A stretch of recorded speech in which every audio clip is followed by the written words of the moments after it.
I am Ajay from Ajay chemistry classes. आज हम class 12th का सॉल्यूशन चैप्टर का पार्ट 8 पढ़ेंगे, जिसमें हमारा टॉपिक होगा ideal and non ideal solution. Ideal and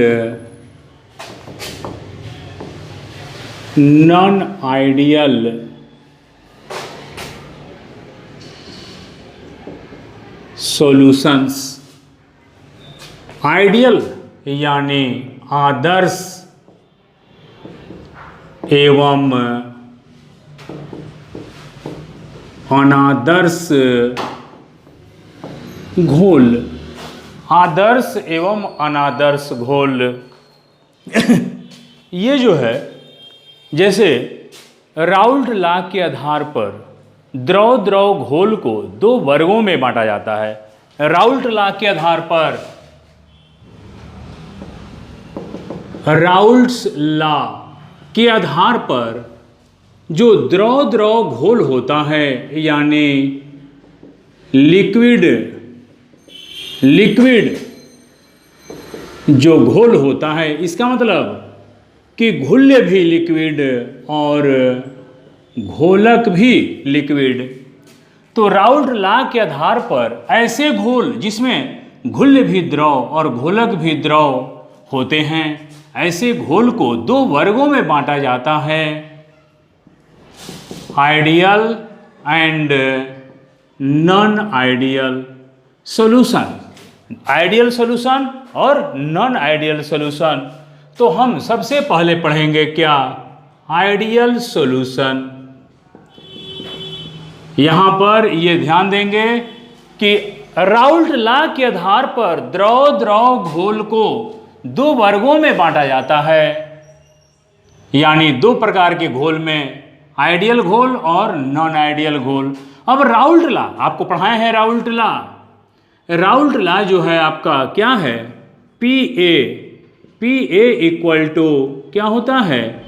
x A गुणा में पी नॉट ए एवं पी बी बराबर एक्स बी गुणा में पी नॉट बी।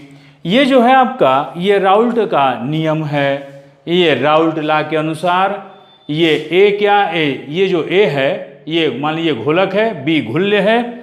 तो यहाँ पर ए का पार्शियल प्रेशर क्या है? ए के मोल प्रभाज, यानी यहाँ पर ए के मोल प्रभाज एवं ए के शुद्ध अवस्था में, यानी शुद्ध ए का क्या है? वाष्प दाब के मोल प्रभाज और शुद्ध वाष्प दाब के गुणनफल के बराबर होता है। इस तरह से पीबी को। तो आइडियल घोल क्या है? अब हमारा यहाँ से ये होगा कि आइडियल घोल तो वैसे घोल, यहाँ ध्यान देंगे, यहाँ पर हम डेफिनेशन लिखते हैं, वैसे घोल जो सभी तापों एवं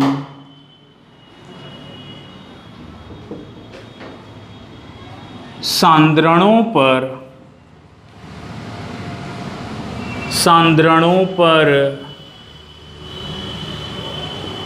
राउल्ट्स लॉ का पालन करते हैं। ध्यान दीजिएगा, वैसे घोल जो सभी तापों एवं सांद्रणों पर, सांद्रण यानी घुल्य की मात्रा, सांद्रणों पर राउल्ट लॉ के नियम का पालन करते हैं, क्या कहलाते हैं? आदर्श घोल कहलाते हैं। आदर्श घोल कहलाते हैं। अब यहाँ पर आदर्श घोल कहलाते हैं, यानी अगर हमारा किसी घोल के अवयव ए और बी हैं, दो अवयव ए और बी हैं, ए मान लो घोलक और बी मान लो घुल्य, तो यहाँ पर पी ए बराबर एक्स ए गुणा P not A, P B बराबर एक्स बी गुणा पी नॉट बी, अगर ये चीज़ आता है तो उसे हम घोल को कहते हैं आइडियल घोल। अब ये तो रहा सिंपल डिफिनीशन। अब कहता है कि आदर्श घोल में क्या होता है? आदर्श घोल में आदर्श घोल में आयतन जो है, आयतन में भी कोई परिवर्तन नहीं होता है और न ही ऊष्मा में कोई परिवर्तन होता है, यानी डेल्टा भी मिक्सिंग, भी क्या है आयतन, डेल्टा क्या है आयतन में अंतर, ये जो है आयतन में अंतर कितना है डेल्टा भी मिक्सिंग, यानी घुल्य और घोलक को मिलाओगे तो आयतन में क्या जीरो चेंज, कोई चेंज नहीं, एवं एनर्जी जो है delta H equal to zero. यहाँ पर भी ध्यान देना है, यहाँ पर एच मिक्सिंग भी लिख सकते हो, मिक्सिंग माने मिलाने पर, एच मिक्सिंग बराबर जीरो। ध्यान से कि ये कहता है कि जो सभी तापों एवं सांद्रणों पर राउल्ट लॉ के नियम का पालन करते हैं आदर्श घोल कहलाते हैं। भी मिक्सिंग, जब यहाँ पर मान लो कोई दो अवयव है ए और बी, मान लो ए को घोलक मान लो, बी को घुल्य मान लो, जब हम दो घुल्य और घोलक को हम दोनों क्या है द्रव द्रव, ये ध्यान देना होगा, जब दोनों द्रव द्रव को हम मिलाते हैं तो उनके आयतन में कोई परिवर्तन नहीं होता है, ध्यान दीजिएगा। और डेल्टा एच मिक्सिंग यानी इंथाल्पी में भी ऊष्मा में भी कोई परिवर्तन नहीं होता है, यानी न तो ऊष्मा मुक्त होती है न ही ऊष्मा अवशोषित होती है। तो यहाँ पर ये जो है आपका ये पहचान है। और उसके बाद राउल्ट लॉ का पालन करते हैं, इसका अर्थ क्या है कि पी ए बराबर एक्स ए गुणा P not A, P B बराबर एक्स बी गुणा पी नॉट बी, तब जाकर के हम कहेंगे कि यह घोल क्या है, यह घोल आदर्श घोल है। अब यहाँ पर डेल्टा भी मिक्सिंग, डेल्टा भी मिक्सिंग यानी आयतन में कोई परिवर्तन नहीं, इसका मतलब है घुल्य एवं घोलक को मिलाने पर प्राप्त घोल के आयतन में कोई परिवर्तन नहीं होता है, यानी डेल्टा भी मिक्सिंग इक्वल टू क्या जीरो, कोई परिवर्तन नहीं। इसी तरह से यहाँ देखो, घुल्य एवं घोलक को मिलाने पर प्राप्त घोल के आयतन में न कोई वृद्धि होती है, और यहाँ पर आयतन घोल के आयतन में नहीं आयतन में कोई परिवर्तन होता है, नहीं आयतन में कोई परिवर्तन होता है, और नहीं ऊष्मा में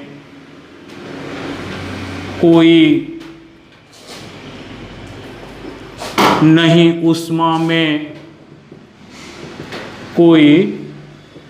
परिवर्तन होता है। यहाँ पर ये ध्यान रखो, यानी डेल्टा भी मिक्सिंग इक्वल टू जीरो एवं delta H mixing equal to zero. देख लिए हैं आप कि ये जो है इसको हम क्या कहते हैं कि आदर्श घोल वही है जो पीए बराबर ये यानी राउल्ट लॉ के समीकरण का पालन करते हैं, और डेल्टा भी मिक्सिंग यानी जब घुल्य और घोलक को मिलाते हैं तो उसके आयतन में कोई परिवर्तन नहीं होता है, और उनके एंथैल्पी में भी यानी ऊष्मा में भी कोई परिवर्तन नहीं होता है। अब यहाँ पर ये चीज़ हो गया। अब देखो मान लो कि अभी हमने बताया आपको, अगर कोई दो द्रव है ए एवं बी, जब इसको दोनों को मिलाओगे तो क्या हो जाएगा ए और बी।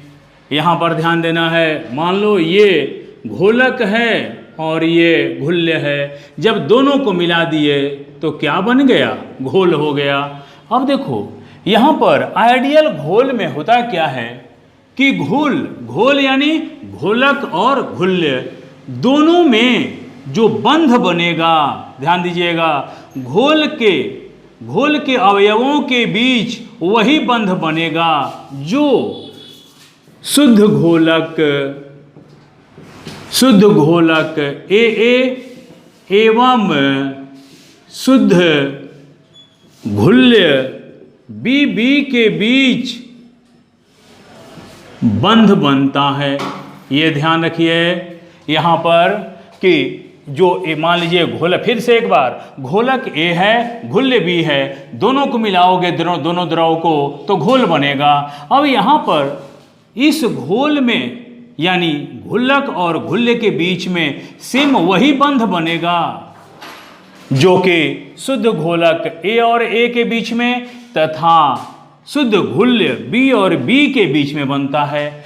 तभी हम इसको कहेंगे क्या कि ये घोल क्या है, आदर्श घोल है। अब यहाँ पर आदर्श घोल के उदाहरण ले लीजिए, एग्जाम्पल्स,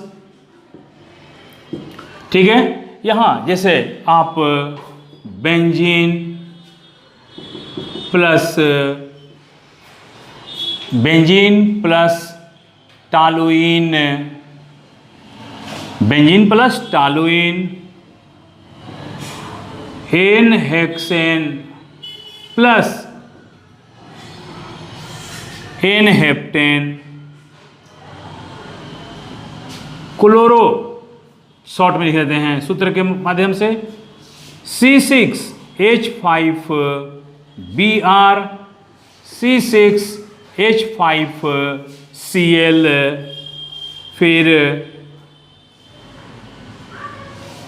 C2H5 इथाइल ब्रोमाइड और इथाइल क्लोराइड। ये जो है ये सभी क्या है, ये सभी आपका क्या है, ये किसके उदाहरण है, ये जो उदाहरण है आइडियल घोल के।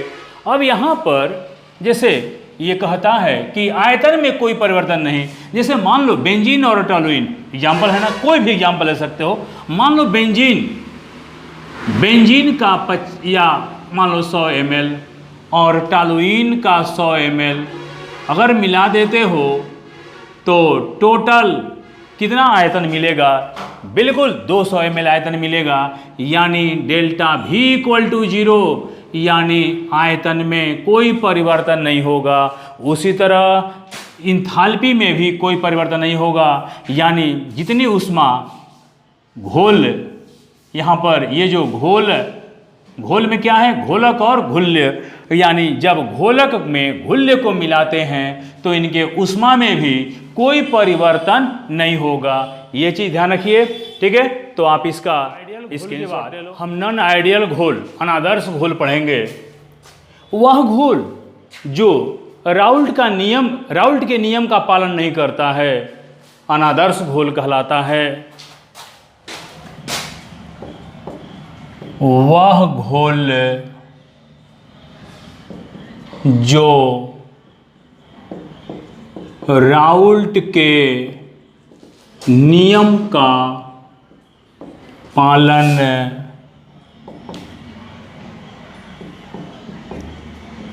नहीं करता है, अनादर्श घोल कहलाता है। इसका मतलब क्या हुआ कि ये जो है Pa इक्वल टू XA गुणे P नॉट A एवं PB इक्वल टू XB गुणा P नॉट B, ये क्या करता है, ये कहता है अनादर्श घोल वे हैं जो राउल्ट के नियम का पालन नहीं करता है या नहीं करते हैं। वे घोल जो राउल्ट के नियम का पालन नहीं करते हैं अनादर्श घोल कराते हैं। राउल्ट के नियम का पालन नहीं करने का मतलब क्या है कि Pa is not equal to XA गुणा P नॉट A और PB is not equal to क्या है, XB गुणा P नॉट B। और एक चीज और इसमें ये भी कहता है, उसमें क्या था, delta V mixing equal to 0, ये कहता है नॉट इक्वल टू 0 एवं delta H mixing equal to 0, उसमें था, इसमें नॉट इक्वल टू 0। यानी ये जो है इसमें कहता है कि इसमें आयतन में भी परिवर्तन होगा और ऊष्मा में भी परिवर्तन होगा। तो ये जो है उसमें क्या था, उसमें था कि Pa बराबर इतना और Pb बराबर इतना। अनादर्श घोल में Pa is not equal to Pb is not equal to इतना। उसमें था delta V mixing equal to 0 एवं delta H mixing equal to 0। इसमें है delta V mixing is not equal to 0 and delta H mixing is not equal to 0। यानी इसमें आयतन और ऊष्मा में परिवर्तन होगा, उसमें नहीं हो रहा था, इसमें होगा, क्योंकि यह कहता है कि हम राउल्ट के नियम का पालन नहीं करते हैं। यानी हम PA बराबर XA गुणे P नॉट A और PB बराबर XB गुणे B नॉट B का पालन नहीं करते हैं। और ये हमारा delta V mixing is not equal to 0, delta H mixing is not equal to 0। मान लो जल क्या है? घोलक में H2SO4 ये क्या है? घुल्य। ठीक है, घुल्य। यहाँ पर अगर हम कर दें 50 ml और 50 ml, 50 ml जल में 50 ml H2SO4 मिलाया जाता है तो काफ़ी अधिक ऊष्मा क्या होती है? मुक्त होती है। क्यों? क्योंकि ये जो है ये क्या है? ये आपका हाइड्रेटिंग एजेंट है। ये जल के प्रति इसका क्या है? ये जल के प्रति जो है इसका काफ़ी लगाव है और ये ऊष्मा को मुक्त करता है, एनर्जी को मुक्त करता है। अब आइए, और इसमें आयतन में भी परिवर्तन होता है, काफ़ी अधिक ऊष्मा मुक्त होती है तथा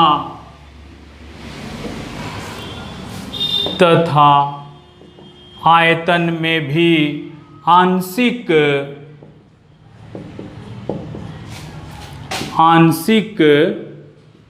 परिवर्तन होता है, आंशिक परिवर्तन होता है। अब यहाँ पर आप देखेंगे कि ये जो है यहाँ पर उसमें क्या हो रहा था? उसमें delta V mixing equal to 0, delta H mixing equal to 0। इसमें वैसी बात नहीं है। यानी यहाँ पर इसमें आप घोलक में घुल्य को मिलाओगे तो ऊष्मा मुक्त या अवशोषित होगी। इसमें मुक्त हो रही है, किसी में अवशोषित होगी, और यहाँ पर आयतन में भी आंशिक परिवर्तन होगा। तो अब यहाँ पर आप देखिए ध्यान से कि ये जो है आपका नॉन आइडियल जो है दो तरह का होता है। अनादर्श घोल दो प्रकार के होते हैं। अनादर्श घोल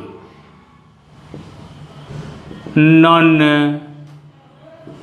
आइडियल सॉल्यूशंस जो है वो दो प्रकार का है। एक है आपका non ideal solutions having positive deviations, और एक है non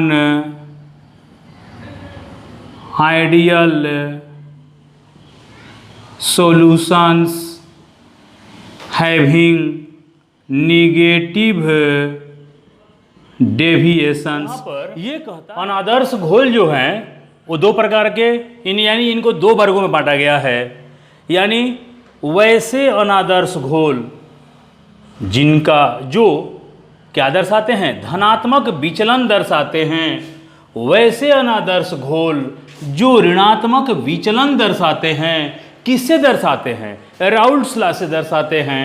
अगर जो घोल राउल्ट्स लॉ से धनात्मक विचलन दर्शाता है उसको non ideal solutions having positive deviations बोला जाता है, और जो राउल्ट्स लॉ से निगेटिव विचलन दर्शाता है उसको हम बोलते हैं वैसे अनादर्श घोल जो राउल्ट्स लॉ से ऋणात्मक विचलन दर्शाते हैं।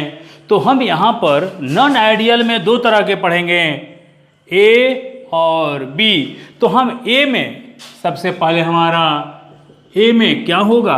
नॉन आइडियल सॉल्यूशंस हैविंग क्या? पॉजिटिव डेविएशंस, यानी धनात्मक विचलन दर्शाने वाले दर्शाने वाले अनादर्श घोल। और बी में क्या होगा कि इस ऋणात्मक विचलन दर्शाने वाले अनादर्श घोल। तो सबसे पहले हम इसको पढ़ेंगे कि ये क्या है। ये कहता है धनात्मक विचलन दर्शाने वाले घोल, यानी ये कहता है कि ऐसे घोल में क्या होगा, ऐसे घोल में ऐसे अनादर्श घोल जिसमें क्या होगा, ये जो आंशिक दाब होता है, ठीक है, यहाँ पर लिख सकते हैं ऐसे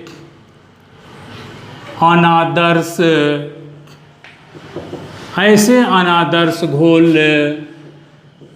जिनमें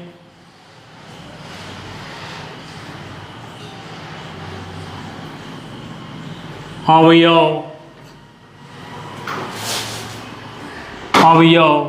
या कुल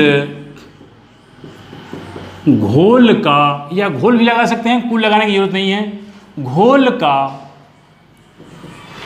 वाष्प दाब, ठीक है, वाष्प दाब राउल्ट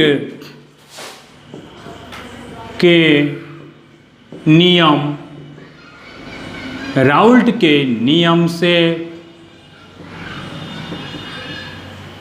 अधिक होता है। यानी इसका मतलब PA इज ग्रेटर देन क्या होगा, XA गुणा में P0A एवं PB बराबर PB is greater then XB गुणा में P0B। यहाँ पर ध्यान देना होगा, ये अनादर्श घोल कहता था ना कि ये बराबर नहीं है, यानी एक बार ये क्या होगा, एक बार ये अधिक होगा किसमें, धनात्मक वाला में, और इस वाले में क्या होगा, इस वाले में क्या होगा, ये PA इज लेस देन इतना, PB इज लेस देन, यानी ऐसा हो जाएगा। तो अभी जो है हमारा अभी क्या है, ऐसे अनादर्श घोल जिनमें अवयव या घोल का वाष्प दाब या partial pressure, vapour pressure Raoult के नियम से अधिक होता है, क्या कहलाता है, धनात्मक विचलन। अब यहाँ पर जो है ये इसमें होता क्या है, जैसे अभी आपको बताए थे, अगर A और B दो अवयव मिलकर के घोल बनाते हैं तो इन दोनों के बीच जो बंधन होता है वो दुर्बल होता है, वो क्या होता है, दुर्बल होता है बनिस्पत A और A के एवं B और B, यानी B और B का प्रबल होगा, A और A का प्रबल होगा। लेकिन जब ये A को B में या B को A में मिलाया जाए तो A और B का जो घोल बनेगा उनका बंधन क्या होगा, दुर्बल होगा। जब बंधन दुर्बल होगा तो वाष्प दाब क्या होगा, अधिक होगा। बंधन दुर्बल होगा तो वाष्प दाब अधिक होगा, यानी ये क्या होगा, आसानी से वाष्प दाब निकलेगा। अब बताइए बंधन दुर्बल है तो यहाँ पर बॉइलिंग पॉइंट क्या होगा, बॉइलिंग पॉइंट क्या होगा, बॉइलिंग पॉइंट कम होगा, यानी न्यून होगा, क्योंकि ये जो है थोड़ी सी ही इनको ताप देने पर ये बंधन क्या हो जाता है, टूट जाता है। क्योंकि बंधन ऊर्जा, ये बंधन जो है A और B के बीच बंधन कैसा है, दुर्बल है, वीक है, कमजोर है। तो जहाँ बंधन दुर्बल है, बॉइलिंग पॉइंट कम, तो वाष्प अधिक निकलेगा, यानी धनात्मक विचलन दर्शाने वाले अनादर्श घोल का क्या होगा, ये वाष्प दाब राउल्ट के नियम को मानने वाले घोल से क्या होगा, अधिक होगा। अब यहाँ पर एक चीज़ ध्यान देना, ऐसे घोल में चूंकि यहाँ पर बंधन क्या है, दुर्बल है।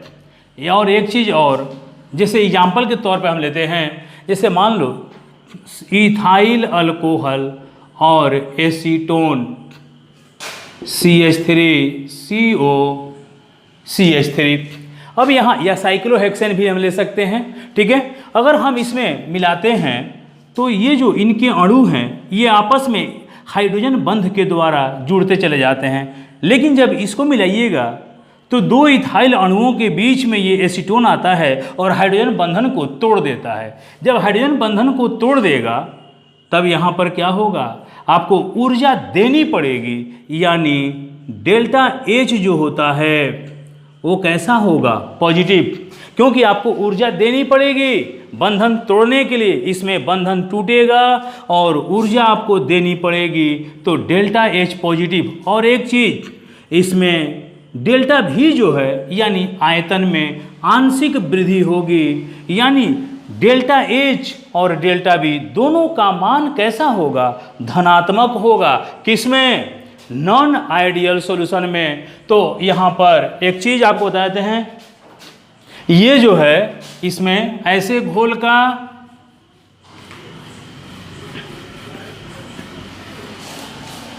ये जो है धनात्मक विचलन दर्शाने वाले जो घोल का क्या होता है, यहाँ पर डेल्टा भी क्या होगा, पॉजिटिव, एवं डेल्टा एच भी क्या होगा, पॉजिटिव, क्योंकि यहाँ ऊष्मा इसको चाहिए बंधन तोड़ने के लिए, तो दोनों क्या हो रहा है, पॉजिटिव। अब देखो यहाँ पर इसका बॉइलिंग क्या होगा, क्योंकि बंधन क्या हो रहा है, कमजोर है, तो बॉइलिंग पॉइंट ये क्या होगा, न्यून होगा। और वाष्प दाब राउल्ट से क्या होगा, अधिक होगा, राउल्ट से अधिक होगा, यानी P A is greater than X A गुणा पी नॉट ए और P B is greater than X B गुणा पी नॉट बी। देख रहे हो, पी ए का पार्शियल प्रेशर और बी का पार्शियल प्रेशर राउल्ट्स लॉ से क्या होते हैं, ज़्यादा होते हैं, यानी उनका जिन घोल का वाष्प दाब अधिक होगा उनका बॉइलिंग पॉइंट कम होगा, क्योंकि थोड़ी सी ही गर्म करने पर ये तो आसानी से बॉयल हो जाते हैं और ये अधिक से अधिक वाष्प दाब देते हैं। कौन, जिनका बॉइलिंग पॉइंट कम होता है और उनका वाष्प दाब क्या होता है, अधिक होता है। और ऐसे ही घोल को हम कहते हैं minimum boiling point azeotropes.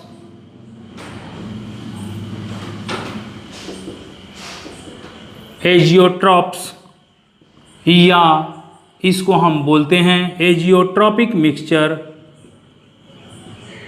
Azeotropic मिश्रण। ये जो है एजियोट्रॉपिक मिश्रण क्या है कि जिस द्रव मिश्रण का जो रचना होती है, कि जिस द्रव मिश्रण की रचना निश्चित और उनका बॉइलिंग पॉइंट शुद्ध घोलक के बॉइलिंग पॉइंट के समान होती है, उनको हम कहते हैं एजियोट्रॉप्स। क्या कहते हैं, एजियोट्रॉप्स। तो यहाँ पर चूंकि धनात्मक विचलन दर्शाने वाले घोल का बॉइलिंग पॉइंट कम, वाष्प दाब अधिक, डेल्टा भी पॉजिटिव, डेल्टा एच पॉजिटिव, क्योंकि इनके आयतन में वृद्धि होती है। और डेल्टा एच क्यों पॉजिटिव है, क्योंकि हाइड्रोजन बंध को तोड़ने के लिए या किसी और बंध को तोड़ने के लिए ऊष्मा हमको देनी पड़ती है, यानी एब्जॉर्प्शन ऑफ हीट होता है, ऊष्मा का अवशोषण होता है। ऊष्मा का अवशोषण होगा तो क्या होगा, पॉजिटिव। ऊष्मा रिलीज होगा, इवोल्यूशन ऑफ हीट होगा, तो उसमें क्या होगा, डेल्टा एच निगेटिव होगा। तो ये रहा आपका क्या, धनात्मक विचलन दर्शाने वाले अनादर्श घोल। इसका स्क्रीनशॉट ले लो, क्योंकि अभी हम इसी में इसका एग्जाम्पल दे देते हैं।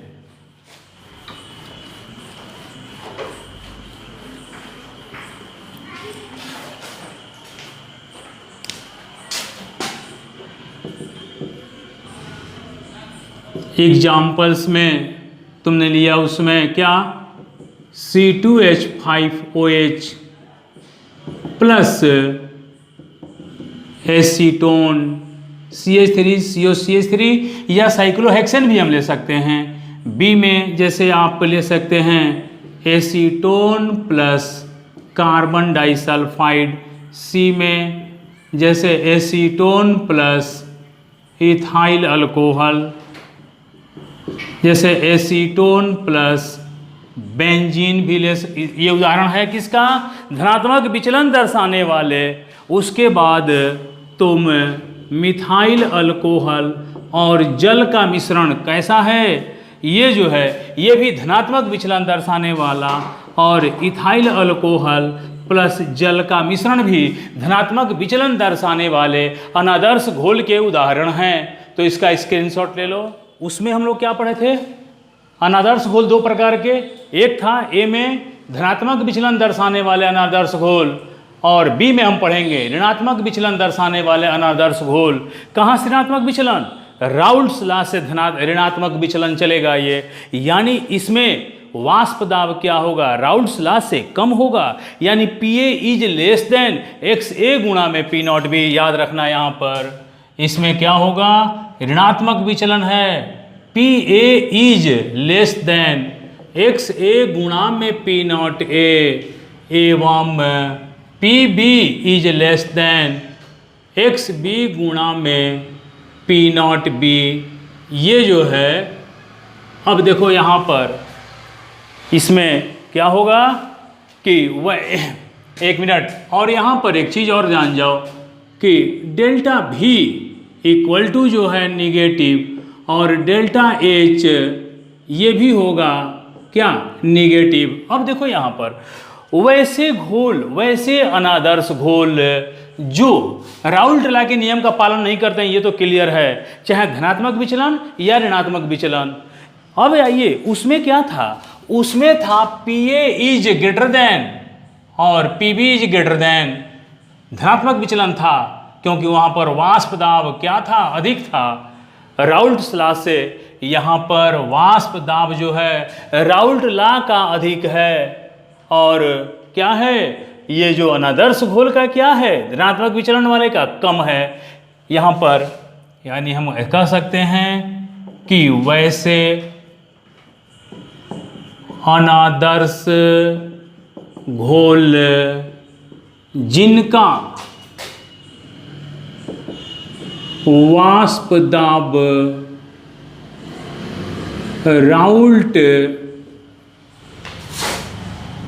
राउल्ट के नियम से न्यून होता है। यानी क्या होगा? ये जो है यानी PA बराबर में अगर रहता तब तो ये क्या हो जाता? तब ये हो जाता राउल्ट लॉ के नियम का पालन करता तो आदर्श घोल हो जाता। नॉन, ये जो है नॉन आइडियल है, यानी नॉन इक्वल टू है, ये नॉट इक्वल टू, तो ये क्या होगा? लेस देन, और धनात्मक रहता तो ग्रेटर देन होता। और यहाँ पर PB is less than XB गुणा में P0 B। अब यहाँ पर आप देखेंगे कि इसमें आखिर होता क्या है? क्यों इसका वाष्प दाब क्या है? कम है। सपोज करो A है घोलक और B है घुल, दोनों मिल करके क्या बनाते हैं? घोल। अब यहाँ पर A और B के बीच जो बंध है वो कैसा है? प्रबल। बनिस्पत A और B के बीच यहाँ पर क्या है? दुर्बल। यहाँ पर क्या है? दुर्बल। यहाँ पर प्रबल बंध लगे, प्रबल बंध है, तब यहाँ पर क्या होगा? इसका बॉइलिंग पॉइंट, यानी हम इसे अधिक ताप पर गर्म करना पड़ेगा, यानी इसका बॉइलिंग पॉइंट अधिक होगा। नतीजा वाष्प दाब क्या करेगा? ये वाष्प दाब कम देगा, वाष्प दाब ये कम देगा, यानी न्यून देगा। और बॉइलिंग पॉइंट क्या होगा? यहाँ पर अधिक होगा, क्योंकि यहाँ पर ऋणात्मक विचलन है, वाष्प दाब क्या है? कम है। और बॉइलिंग पॉइंट यहाँ पर याद रखना कि ऋणात्मक विचलन वाले का बॉइलिंग पॉइंट अधिक, वाष्प दाब कम, और धनात्मक विचलन वाले का बॉइलिंग पॉइंट कम और वाष्प दाब अधिक। इसीलिए वहाँ पर बॉइलिंग पॉइंट कम था, इसलिए उसको कहा जाता था क्या? Minimum boiling point azeotrope. यहाँ पर बॉइलिंग पॉइंट अधिक है तो ऐसे घोल को क्या कहेंगे? मैक्सिमम। याद रखिए, मैक्सिमम बॉइलिंग पॉइंट एजियोट्रॉप्स, या क्या कहेंगे? या एजियोट्रॉपिक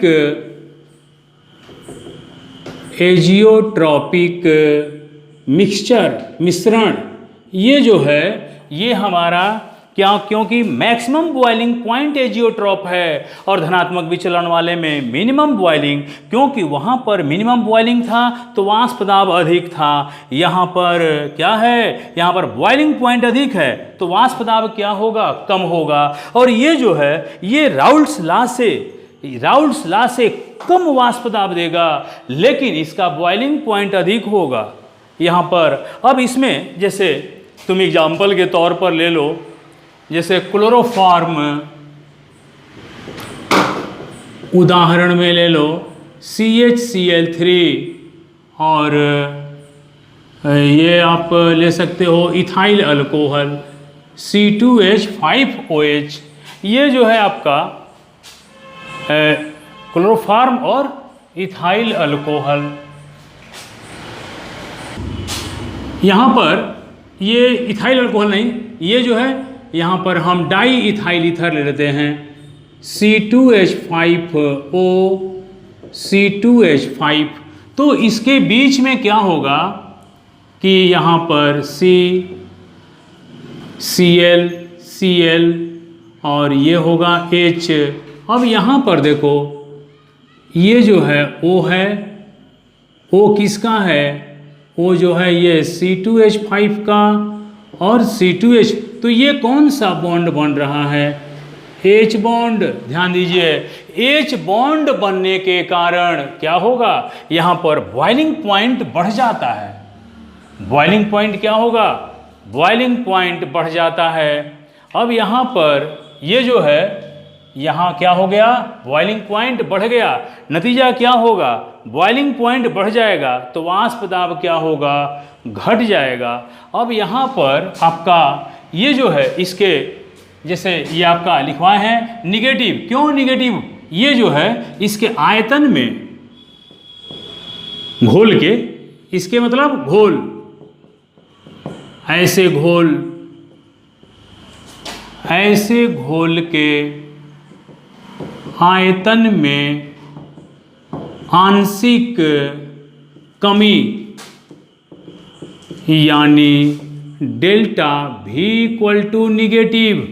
अब ध्यान दो, यहाँ पर डेल्टा H जो होता है ये जो है ये आपका क्या होगा? यहाँ पर देखिए ध्यान से, यहाँ H बंध का निर्माण होता है। आपको पता है जब भी बंध का निर्माण होगा ऊर्जा मुक्त होगी, और जब भी बंध को तोड़ोगे ऊष्मा देनी पड़ेगी। जब ऊष्मा दोगे तो प्लस, और यहाँ पर बंध बन रहा है, बंध बनेगा तो ऊष्मा मुक्त होगी, ऊष्मा मुक्त होगी यानी ऊष्मा निगेटिव।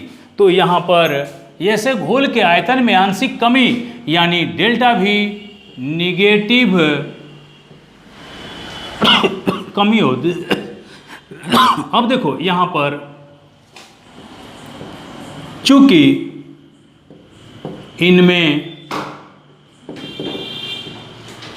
H बंध बनता है इसलिए ऊष्मा मुक्त होती है, यानी डेल्टा H क्या होगा? निगेटिव। तो आप देख सकते हैं ऋणात्मक विचलन वाले में delta V negative, delta H negative, और इसको क्या कहते हैं? Maximum boiling azeotropes. अब इसका कुछ उदाहरण ले लो, जैसे यहाँ एक तो यहीं पर हो गया क्लोरोफॉर्म प्लस क्या? Diethyl ether C2H5O C2H5। जैसे आप और ले सकते हैं CHCl3 प्लस बेंजीन। फिर आप ले सकते हैं HCl plus H2O HNO3 plus H2O. So all these are the examples of non-ideal solutions showing negative deviations from Raoult's law. अब ऐसे घोल क्या करेंगे, ऐसे घोल का आंशिक वाष्प दाब यानी अवयवों का वाष्प दाब XA गुणा P0A XB गुणा P0B से कम होता है। यानी राउल्ट लॉ का इसमें वाष्प दाब अधिक यानी वैसे घोल जो राउल्ट लॉ के नियम का पालन करते हैं उनका वाष्प दाब अधिक और इनका ऐसे घोल का वाष्प दाब कम, तभी तो ऋणात्मक विचलन लिखा गया है। ठीक है, ऋणात्मक विचलन याद रखना, ऋणात्मक विचलन यानी PA इज लेस देन और PB इज लेस देन। ऋणात्मक विचलन में एक चीज और याद रखना, दोनों ये निगेटिव होते हैं। आयतन में परिवर्तन निगेटिव क्योंकि आयतन में कमी होती है, और डेल्टा H निगेटिव क्योंकि यहाँ पर बंध का बंध बनता है formation of bond, due to formation of bond energy is released. Energy जब मुक्त होगी तो क्या होगा, यहाँ डेल्टा H कैसा होगा, निगेटिव होगा। तो स्टूडेंट्स इसका स्क्रीनशॉट ले लो। ये रहा आपका क्लास 12th का सॉल्यूशन चैप्टर का पार्ट 8 है। इसके पहले हम 1 से 7 तक वीडियो लेक्चर हो चुका है। जिन्होंने वो वीडियो लेक्चर नहीं देखे हैं वो अपना डिस्क्रिप्शन में लिंक दिया हुआ है, आप देख सकते हैं और नोट्स बनाते चलिए। ठीक है, बगैर नोट्स का इसके वीडियो का कोई फ़ायदा नहीं है। ठीक है स्टूडेंट्स, तो हम लोग अगले वीडियो लेक्चर यानी सॉल्यूशन पार्ट 9 में मिलेंगे। ठीक है, तब तक के लिए धन्यवाद।